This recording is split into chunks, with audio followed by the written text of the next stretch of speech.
우리가 뷰를 상속을 하고 그 뷰 안에서 터치 이벤트를 처리를 했고요.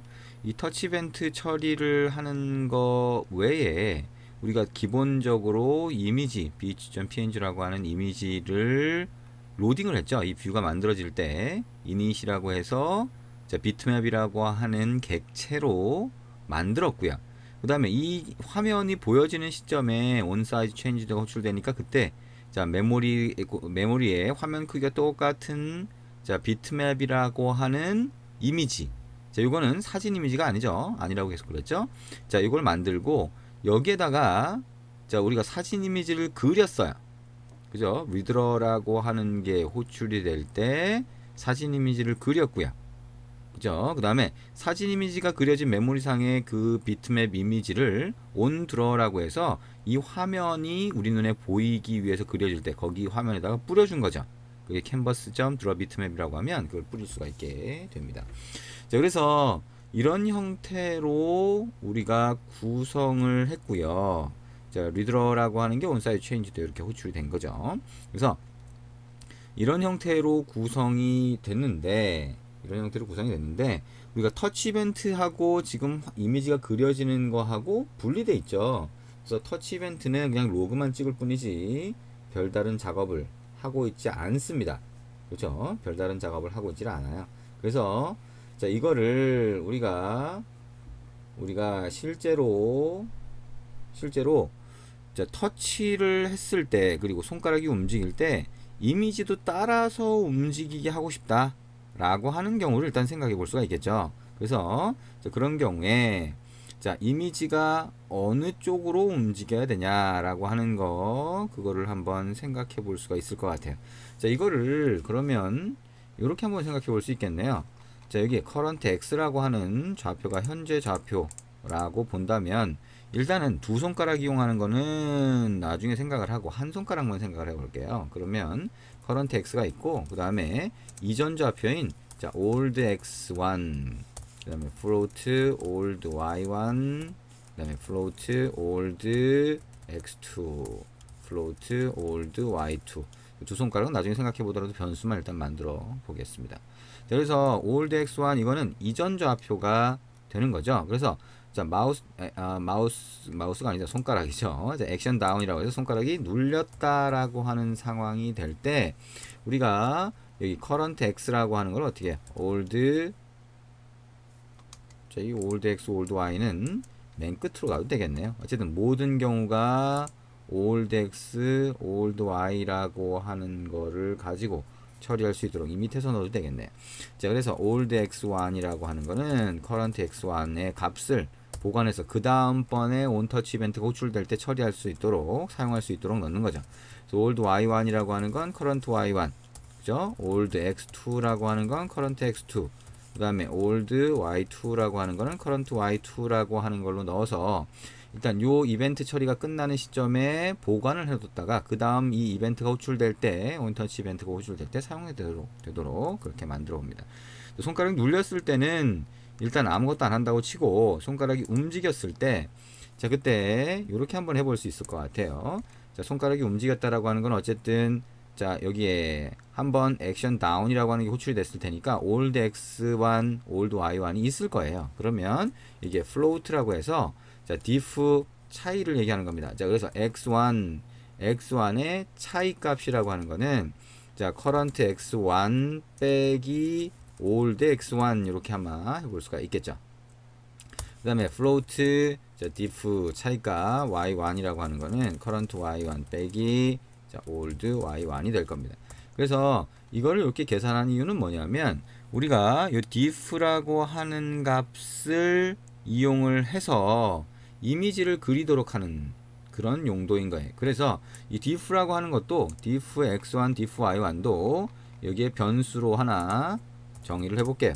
diff x1, 자, float diff y1이라고 한번 해보고 그 다음에 여기 있는 diff x1, diff y1의 타입을 없애주면 이게 저 위로 변수로 가겠죠.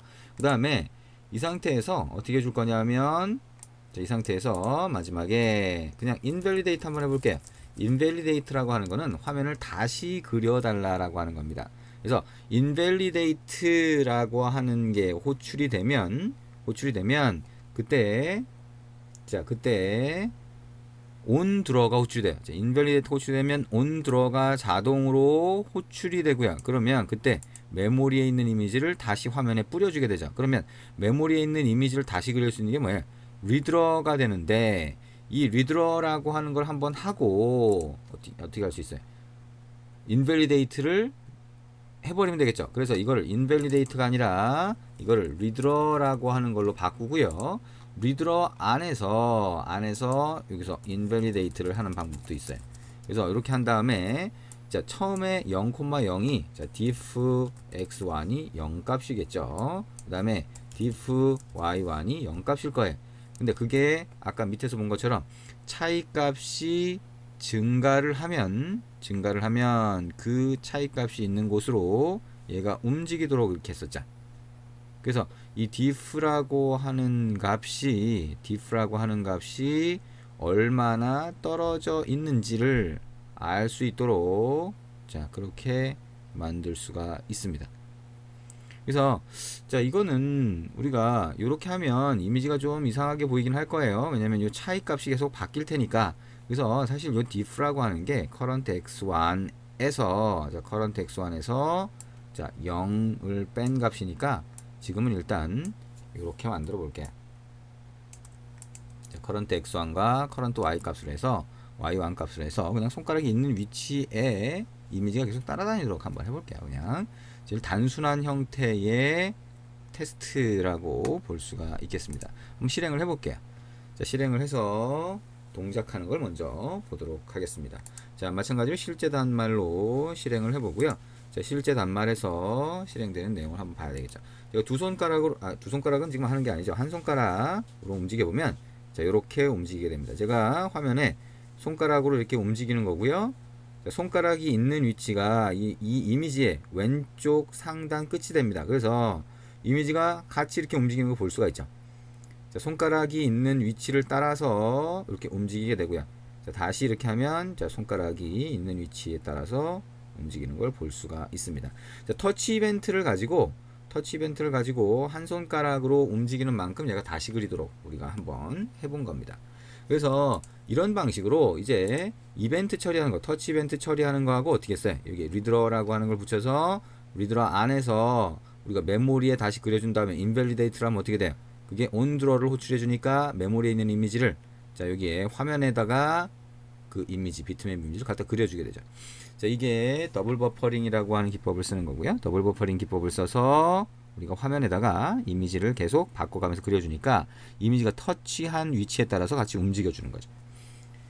자, 우리 그 샘플 프로젝트하고 책에서 설명하고 있는 내용을 보면 거기에서는 매트릭스라고 하는 거 씁니다. 매트릭스. 그래서 비트맵을 그려줄 때 매트릭스라고 하는 걸 쓰는데 이거는 우리가 그 이미지가 그려지는 공간, 자, 격자로 된 예를 들면 화면이다라고 하면 그 화면 공간 또는 뷰의 공간을 매트릭스 연산을 하도록 만들어서 매트릭스 연산이 뭐고 뭐 이런 거 복잡하죠. 자, 단순히 생각해서 이 매트릭스를 쓰면 여러분들이 이동을 하거나 그 안에 있는 이미지가 이동을 하거나 회전을 하거나 확대 축소가 되는 것들을 매트릭스 연산을 통해서 지원을 해줘요. 그래서 그 책에 보시면 매트릭스 객체에다가 포스트 트랜슬레이트나 포스트 스케일 또는 포스트 로테이트를 하면 알아서 이동을 하거나 확대 축소가 되는 게 가능해집니다. 그래서 거기에 값만 넣어주면 됩니다.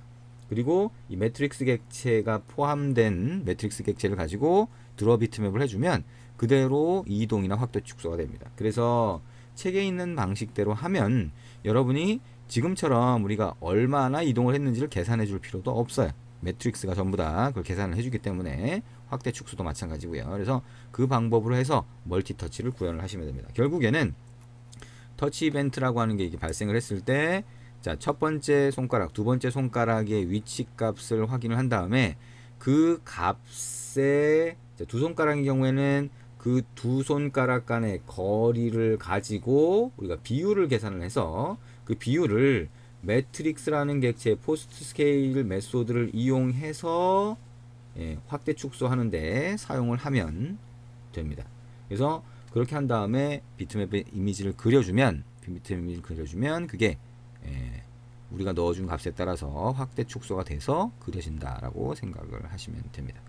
그래서 거기 샘플 프로젝트를 실행을 해보시면 두 손가락으로 터치했을 때 얘가 확대 축소되고 한 손가락으로 했을 때 이동하는 것까지 전부 다 처리가 되는 걸 보실 수가 있습니다.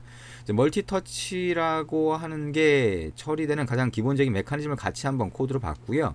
여러분이 제공되는 샘플 프로젝트를 실행을 해보시면 이렇게 코드가 들어가니까 이렇게 동작을 하는구나 라고 하는 거 이해를 하실 수가 있을 겁니다. 자, 오늘 멀티 터치라고 하는 거 같이 한번 해봤고요. 자, 멀티 터치라고 하는 게 실제 그 이미지를 확대 축소하거나 하는데 자주 사용이 됩니다. 그래서 제공된 샘플 프로젝트에 있는 것들이 실제 앱에서도 쓰일 수 있는 그런 거고요. 자, 우리가 지금 뷰라고 하는 걸 직접 상속해서 자, 익스텐스 뷰라고 해서 마이 뷰를 만들었었잖아요. 이거 말고 이미지 뷰라고 하는 거 자체는 소스 src라는 속성으로 이미지를 넣을 수 있잖아요. 그래서 이미지를 넣은 다음에 이미지 뷰에도 매트릭스라는 객체가 있어요. 아예. 그래서 그 이미지 뷰 안에 매트릭스 객체를 이용해서 이미지 뷰 안에 보이는 이미지를 이동하거나 확대 축소하는 방식으로 구성을 하셔도 됩니다. 자, 어떻게 구성을 하든 자, 멀티터치를 이용해서 이미지 확대 축소 또는 이동이 구현될 수 있다라고 하는 거 생각을 하시면 됩니다. 네, 수고하셨습니다.